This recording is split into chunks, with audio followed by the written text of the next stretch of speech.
daawadayaal habeen wanaagsan soo dhowaada meel kastoo aad joogtaan. ra-iisul wasaaraha maamulka Israa'iil ayaa ku soo jeestay wadanka Turkiga maadaama dagaalkii Iiraan uu hadda gabaabsi uu yahay oo Mareykanka iyo Iiraan ay xal ay gaarayaan. waxaanu falanqeyn ku sameyn doonaa haddii Turkiga iyo Israa'iil ay dagaalamaan xaggee ayaa uu jiri doonaa madaxweyne Donald Trump ama guud ahaan Mareykanka.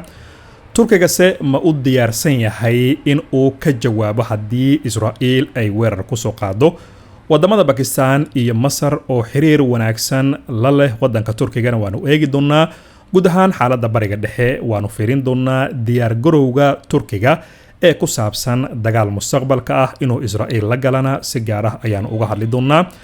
haddii aad saaxiibayaal nagu cusubtiin nagu soo biira waa 29 bisha Juun. marka hore barnaamijkeena waxa aynu ku bilaabaynaa labadii sanadood ee lasoo dhaafayba waxa aad looga hadlayay in Israa'iil ay taariikhda dhow ay weerar military ay ku qaadi doonto wadanka Turkiga, Pakistan ama sidoo kale wadanka Masar. waa saddex wadan midkood, ama Pakistan ama Turkiga ama sidoo kale wadanka Masar. laakiin saddexdan wadan way ka warhayeen in Netanyahu uu ku soo socdo, taa awgeedna waxay samaysteen heshiisyo iskaashi xagga amniga ah oo dhigaya haddii dabcan halis ay galaan in saddexda wadan ay isku soo gurmadaan. markaa fiiriso Pakistan maadaama hub nuclear ah uu haysto, dabcan isaga ayaa ah wadanka weyn ee taageerada ay ka soo raadinayaan Masar ama sidoo kale wadanka Turkiga. laakiin aynu fiirino Netanyahu waxa uu hadda ku soo jeestay Turkiga kadib dagaalkii Iiraan. waxay Israa'iil soo bandhigtay bogga xiga ee siyaasadeeda ku dhisan in la abuuro cadow. markana indhaha Netanyahu waxay ku soo jeesteen Turkiga. waxaanu ognahay Israa'iil iyo Netanyahu mar walba markay doonayaan inay wadan ay weeraraan waxay yiraahdaan cadow ayuu wadankaasi noo yahay ama waxuu soo dhisayaa kooxo ka soo horjeeda danaheena. tusaale haddii aan ku siiyo sababta ay dabcan u weerareen Iiraan wax kale ma ahayn, waa tii ay yiraahdeen laba ujeedaan leenahay ama saddex ujeedo inaan burburino hubka Iiraan ay haysato, in Iiraan mustaqbalka aysan samaysan wax loo yaqaan nuclear, iyo sidoo kale in madaxda Iiraan aanu bedelno. markii intaas ay ku guuldareysteen ay dabcan aadeen haddana wadanka Lubnaan oo yiraahdeen kooxaha jooga Lubnaan ee soo dhismaya annaga ay naga soo horjeedaan, sida ayaanu ku dagaalgalaynaa. haddana Yemen waa tii inta ay ku sameeyeen dalal kalena oo Qatar ay ka mid tahay sidaa bay u weerareen. marka mar walba waxay yiraahdaan ama ay dhisaan wax loo yaqaano cadow, kadib bay yiraahdaan cadowgaas ayaanu la dagaalamaynaa. marka hadda waxaa leeyahay odaygii Netanyahu ahaa wuxuu leeyahay ama uu caalamka uu tusayaa in Turkiga uu cadow ku yahay. wasiirada Israa'iil ayaa joogteeyay maalmihii lasoo dhaafay inay ku tilmaamaan Turkiga halis kale oo ay wajahayso Israa'iil, waxayna ku sheegeen Erdogan inuu dhisayo isbahaysi sunni ah oo isku fidinaya gobolka bariga dhexe isla markaana midaynaya awoodda wadamada sunniga ah. isla cudurdaarkii weeye muddo dheer ay Israa'iil u adeegsanaysay Iiraan oo Netanyahu uu ku eedeynayay awoodda Iiraan inay khatar gelinayso jiritaanka Israa'iil. sidoo kale haddii aad og tahay Israa'iil iyo Netanyahu waxay ka gadeen dalalka carabta ee sunniga in Iiraan ay shiico ay soo dhisayso oo shiicada ay midaynayso, haddii ay ahaan lahayd Yemen, haddii ay ahaan lahayd Ciraaq, haddii ay ahaan lahayd Suuriya iyo Lubnaan. arrintaas baa keentay ama dalalka carabta keentay in laga dhaadhiciyo in la yiraahdo Iiraan maadaama shiico ay tahay idinkana sunni aad tihiin, Iiraan waa inaad ka hortagtaan ama aad la dagaalantaan. taasaa markaa cadowtooyo loogu abuuray. haddii aad xusuusato dagaalkii Ciraaq markii uu dhacay oo Mareykanka uu dabcan dagaalkaasi uu ku soo guuldaraystay, markaas bay ahayd markii saldhigyada Mareykanka intooda badan laga dhisay dalalkan carabta siba Sacuudiga laga dhisay, loona sheegayay in Iiraan iyo dabcan Ciraaq iyo dalal kale inay shiicanimada soo dhisayaan oo ay tahay inay iyaguna ay digtoonaadaan. waxaa loo sheegay xilligaasi carabta oo la yiri boqortooyooyinkiina ayaa la burburinayaa haddii shiicadu ay soo korto oo ay xoog yeelato. marka si boqortooyooyinkiina loo ilaaliyo waa inaad safkeena noqotaan haddii aan nahay Israa'iil iyo Mareykanka. taa ayaa aan ognahay taariikhda in dalalka carabta horey loogu sheegay. hadda markaa Israa'iil isla sheekadaasi mid lamid ay ciyaaraysaa oo waxay leedahay Erdogan waxa uu soo dhisayaa isbahaysi dalal sunni ah oo bariga dhexe dabcan awood ku yeelanaya waa inaan ka hortagnaa waa sheeko kale oo la mid ah tii shiicada oo hadda sunniga haddana loo tiirinayo inta lagu jiray dagaalkii Iran markaa waxaa hadal jeediyey wasiirka arrimaha dibadda ee Turkiga Hakan Fidan oo yiri kadib Iran Israa'iil ma sii jiri karto iyada oo aan yeelan cadow cusub waxaa yiri sida Hakan Fidan wasiirkii awoodda badnaa sirdoonka Turkiga soo qabtay Erdogan gacantiisa midiga ayaa hadalkaasi yiri wuxuuna intaa ku daray waxaan aragnaa buu yiri in aysan ahayn oo kaliya xukuumadda Netanyahu balse xitaa qaar ka mid ah mucaaradka Israa'iil ay isku dayayaan inay Turkiga u aqoonsadaan cadowga cusub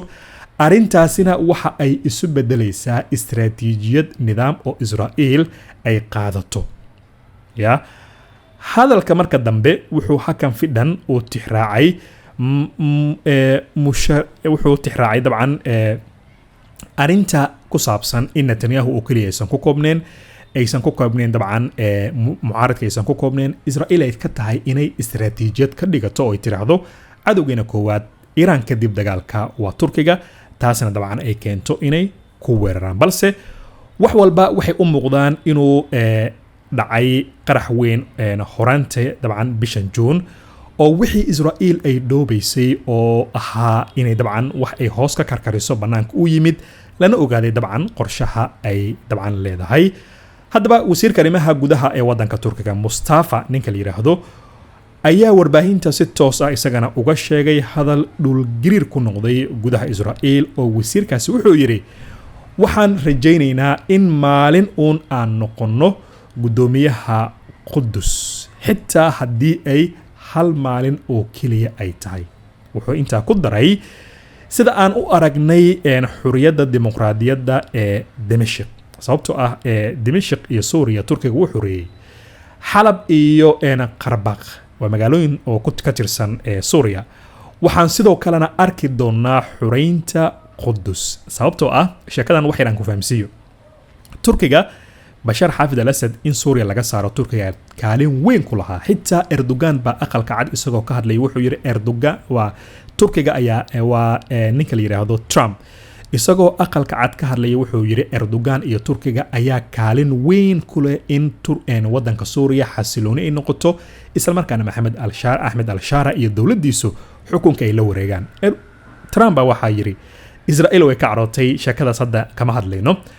marka Turkiga wuxuu ku faanayaa marka inuu xoreeyay Dimashq caasimadda Suuriya magaalada Xalab iyo Qarabaq magaalooyinkaas inuu xoreeyay oo hadda dawlad sharci ah oo caalamku aqoonsan yahay Ahmed al-Shara madaxweyne uu ka yahay inay Suuriya ay dabcan ka hana qaado Turkiga guul weyn bay u tahay marka hadda wuxuu leeyahay sidii aan u aragnay xoreynta magaalooyinkaasi waaweyn iyo guud ahaan wadanka Suuriya si la mid ah magaalada Qudus ee dhulka reer Falastiin maalin waan arki doonaa isagoo yiri waxaan dabcan rabnaa in maalin aan gudoomiye ka noqono Qudus iyo sidoo kale ciidanka nabad ilaalinta ee Gaza gali doona inaan hogaamino waxaan rumaysanahay buu si raaciyay in eebe uu na tusayo maalintaasi sida horeba aan u dhihi jirnay dhulkaasi mar walba waa dhul muslimiintu ay leeyihiin oo dabcan Turkigana aysan lahayn Israa'iilna aysan lahayn wadan goonina uusan lahayn uu yahay dabcan magaalo taariikhda islaamka meel sare kaga jirta hadalkaas kadib markaa waxa soo baxay Netanyahu iyo wasiirada midigta fog oo Israa'iil oo farta ku fiiqaya Turkiga oo ku sheegaya inuu leeyahay hami ah in Qudus iyo dalalka bariga dhexe oo idil uu dabcan Turkiga uu ka soo muuqdo marka wuxuu ku jawaabay Netanyahu Qudus waxay ahaanaysaa buu yiri caasimadda Israa'iil weligeed cid Qudus caasimadda Israa'iil ka bedelaysay ma jirto ayuu isagana yiri wuxuuna ugu dambeyntii Netanyahu uu si cadabcan uu u sheegay in Israa'iil hanjabaadaha kaga imaanaya Turkiga u qalmaan Turkiga in dabcan Israa'iil ay jawaab military ay ka bixiso isla markaana ay gacanteeda gaarsiiso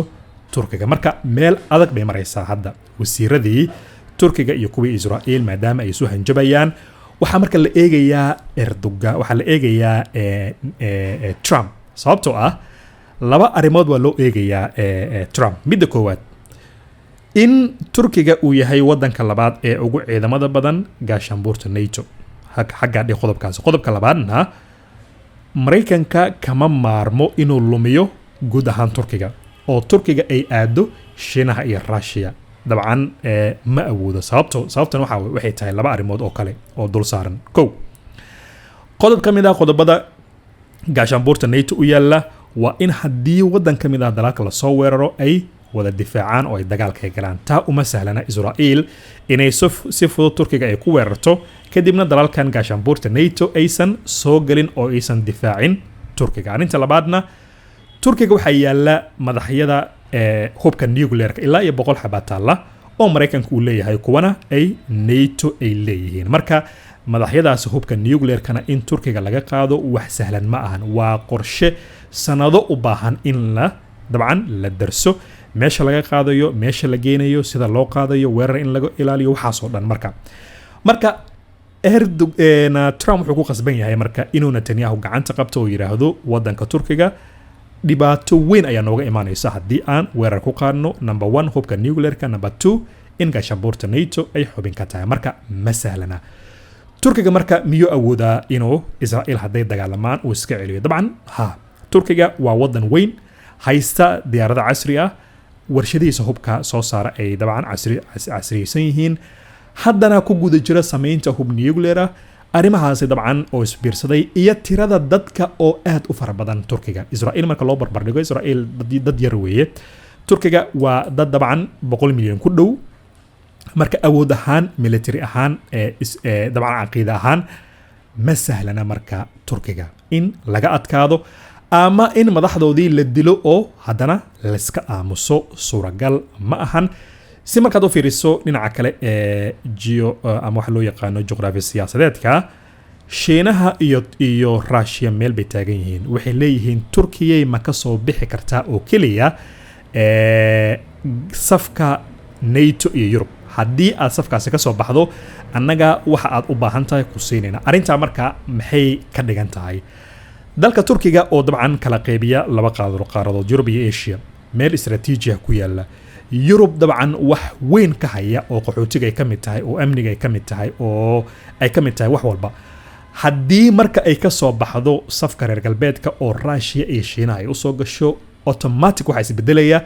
habka loo arimiya caalamka sida dabcan awoodaha loo qaybsado Europe marka caloosha laga dhex fariisanaya waxaana ka dhex fariisanaya wadan dadkiisu ay 100 milyan ku dhow yihiin warshado waaweyn soo saara dadkiisu ay dabcan wadanka u dhimanayaan ayaa dhexda ka galaya marka Europe-na ma rabto turkiga inay ka baxsato turkigana maraykankana dabcan ma rabo in gaashaanbuurta NATO oo hadda dalka ugu badan ciidanka waa maraykanka kan labaadna waa turkiga marka turkiga inay lumiyaan iyaguna ma ogola marka xaaladu meel adag bay taagan tahay waxa la qiimeynayaa Netanyahu ma ku duuli doonaa turkiga sidee bay u jawaabi doontaa Trump ayuu la soo jiri doonaa Netanyahu mise dabcan arintan waa uu ka istaagi doonaa dalalka gaashaanbuurta NATO miyay u soo heelin doonaan turkiga mise NATO lagu kala tagi doonaayo cid Israa'iil weerari karta ma jirto bal qodobadaasina qaybta hoos aragtidaada nagula wadaag ha iloobin inaad subscribe inoo saarto waxaanu idin leenahay habeen wanaagsan